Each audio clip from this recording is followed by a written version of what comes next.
Welcome back, everybody, to another episode of Small School Athletic Director on the Educational AD Podcast.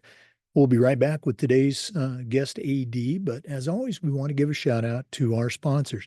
Now, don't hit that fast forward button. These are all companies that I used as an athletic director or I've got a direct connection to, um, and I'm highly recommending them to you. So take 3 minutes, listen to our sponsorship shout outs, then listen to our athletic director, and then go visit these sponsors. I'm telling you, you're going to be glad you did. We want to say thanks to Hometown Ticketing, the leading digital ticketing provider to schools and colleges. Hometown Ticketing is digital ticketing that offers more support, more security, and more customization. Go to hometownticketing.com. Let their team help you make the best online ticketing solution. We also want to thank Athletic Surveys. At my school, we use surveys for everything: teachers, coaches, parents, student athletes.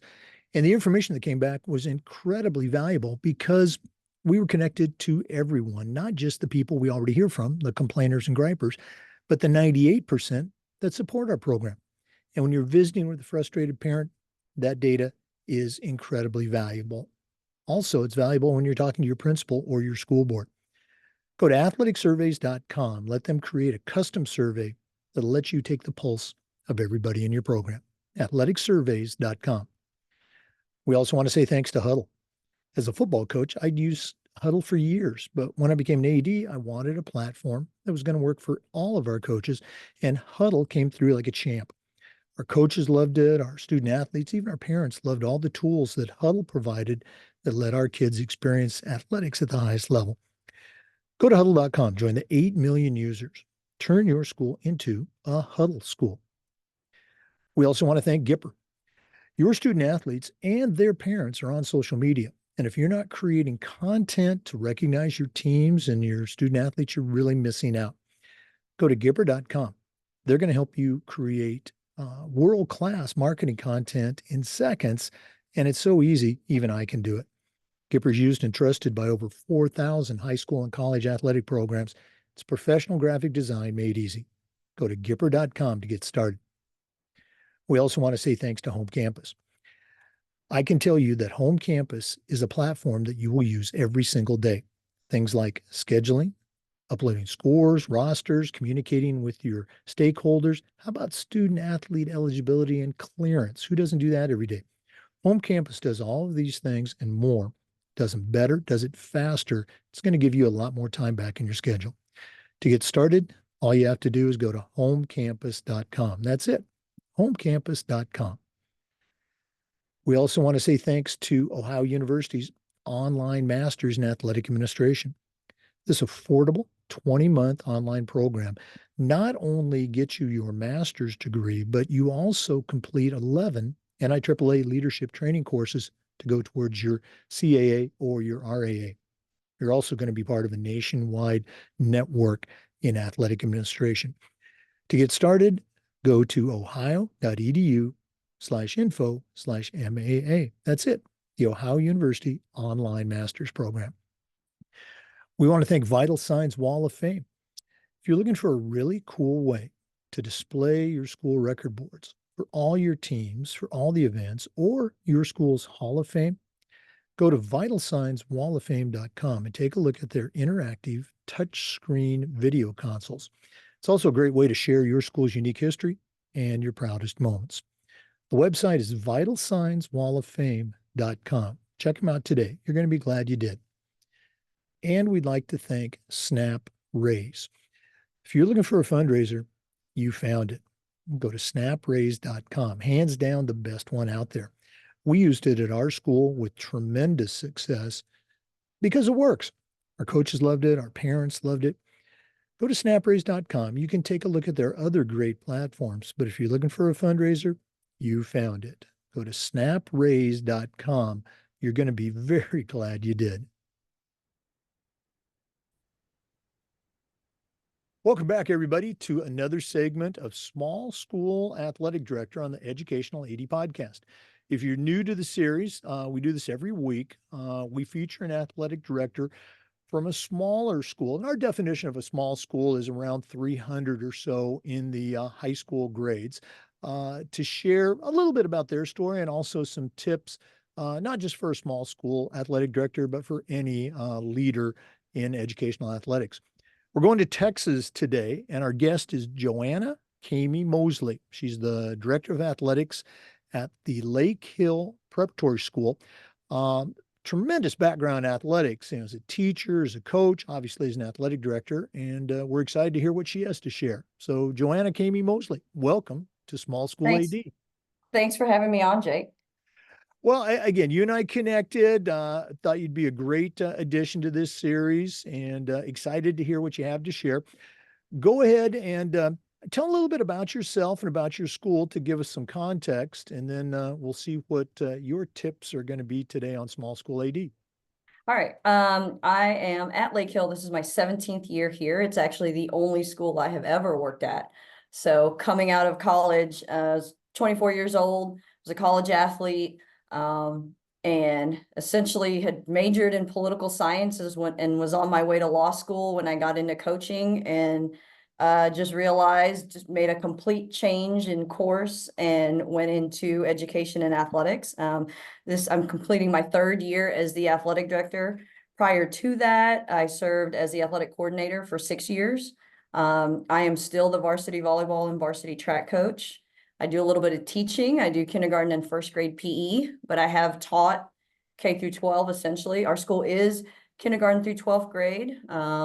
We have 139 in high school. So Lake Hill plays under TAPS in Texas, the private schools, stands for Texas Association of Private and Parochial Schools.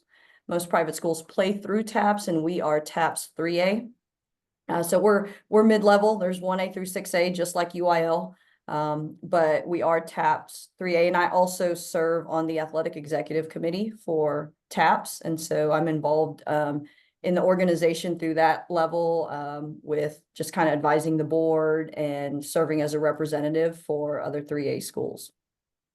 Yeah, I've over the years I've made a couple connections with people at TAP schools. I think they do a great job, maybe even a model for other states. But um, what what are you going to share with our listeners today? What are some tips that you found to be successful in your career, very successful career at Lake Hill Prep? I think the biggest thing, and multiple small school ADs have touched on this in other podcasts, is building those relationships. We get to do that at the small school level a lot deeper, I think, than bigger districts and bigger schools. But I think a step further in those relationships, obviously you're expected to build relationships with your coaches. I go into the mindset of a servant leadership mindset where no one knows the AD's phone number or wants to contact them unless something's gone wrong. If everything is going right, the coaches and the teams and the kids get the credit as they should, right? Our job is to calm more fires than what we create. And so obviously you develop those relationships with your coaches. I try to have standing meetings with my coaches that are in season once a week. I think that our head of school, that was our head of school for over 40 years, retired several years ago. But one of the things that I've learned under his tutelage and his leadership is really just kind of taking the time to sit down and not even talk athletics, but ask coaches about their families, ask them, how they're doing, how their year is going, and just kind of investing in them as people and not just coaches, So establishing that relationship with your coaches. Obviously, you want to establish that relationship with your athletes, but parents, but taking a step further is, establishing relationships with other athletic directors. That has probably been one of the greatest things that I've leaned into, especially being a small school AD. I have a group of athletic directors that our schools have been competing against each other for years and years and years and years. And we all have a great relationship. And, we try to kind of have a round table every couple of months where, we've met probably 5 or 6 times this school year to just, hey, what's going on? I'm dealing with this. How would you handle this? And so we really kind of lean on each other because unless you've been in that position, it's really hard to advise someone when they're dealing with something at their own school, and being at a small school, you kind of deal with things that other schools don't have to. And so building those relationships with other athletic directors as well, I think is just as important as building relationships within your school community. You know, one of the things that I share when I speak to coaches or athletic directors is the importance of doing just that, building that network. And it's something that I didn't do as soon as I should have. I didn't want to sound like I didn't know what I was doing. You know, I didn't want to appear like, I wasn't, a good AD, and I wasn't, because the expression, you don't know what you don't know, but making that phone call, walking across that room at a conference and introducing yourself is just so critical. And I love the phrase you used, our job is to calm more fires than we create. Yeah. I've had a couple of coaches that we had to have that chat, but Yes. um, you mentioned before we came on, started recording that right now, this very day, you've got something going on as you're winding down school, with your coaches. Can you share a little bit of that with our listeners? Because I think it's such a great idea and a great way to wrap up the school year. Yeah, so we are in our last week of school. We have graduation on Friday, and so I emailed our coaching staff, and with small private schools, we actually have part-time stipend coaches. Not every coaching position is tied to a full-time teaching position, and so that's a little bit of a challenge in trying to get department meetings together because people have full-time jobs. And so we were able to work something out on the calendar where even some of our part-time stipend coaches could come out here. We're having a coaches day today, where we are essentially getting our weight room and our field house ready. We're rearranging and moving squat racks and doing kind of like the hard labor stuff. And we're getting them ready, getting the weight room ready for summer workouts. And then after that, we'll have our end of year department meeting where I'm kind of going into, we're stuff on the agenda is, hey, here are the new things that we tried within the department this year, whether it's a graphics company or team store or anything new that we introduced this year. And I'm just seeking feedback, likes, dislikes. Did we like it? Do we want to go with something else? How did you guys like this format better than what we've done in the past? And just being able to do that in person, I think is so valuable rather than through email, just because so much gets lost in context. And so we're able to do that face to face.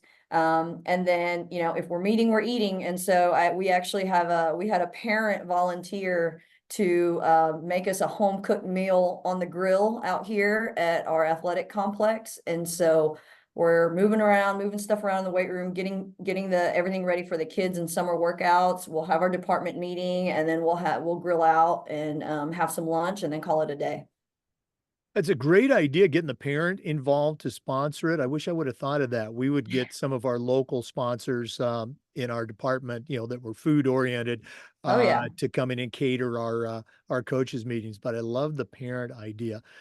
Jhoana, we've already talked about this. You're coming back on the podcast down the road. But if one of our listeners want to reach out, pick your brain a little bit, find out how you do things there at your school, or just add you to their network, what's the best way that they can do that? It's a long email address, so I'm going to spell it out because my last name is not the easiest. My email address is jcayme-mosley at lakehillprep.org. And so spelling it out, it's JCAYME-MOSLEY at lakehillprep.org. Okay. Well, Jhoana Cayme-Mosley, thanks so much for sharing with our listeners today. All the best moving forward, and as you get into your summer workouts, and we're going to look forward to having you back on the podcast down the road. Thank you so much, Jake. For our listeners, we want to say thanks to you. We do this every single week and almost every day with best practices or interviews. We also upload all of our Zoom recordings to the Educational AD Podcast YouTube channel. So come back next time for another great small school AD tip on the Educational AD Podcast. And before we go, one more time, let's give a shout out to all of our sponsors. Please visit these sponsors. They're great companies. I used them as an AD. I know you will find value in using them too. We want to say thanks to Gipper. Go to Gipper.com. We want to thank Hometown Ticketing. That's hometownticketing.com. We want to say thank you to Vital Signs Wall of Fame. That's vitalsignswalloffame.com. We want to thank Home Campus. Go to homecampus.com. We'd like to thank Sideline Interactive. That's sidelineinteractive.com. Want to thank Athletic Surveys, athleticsurveys.com. Want to go to thank Huddle, go to huddle.com. And we'd like to thank Ohio University's online master's program. That's ohio.edu/info/MAA. Thanks again for listening. We'll see you next time on the Educational AD Podcast.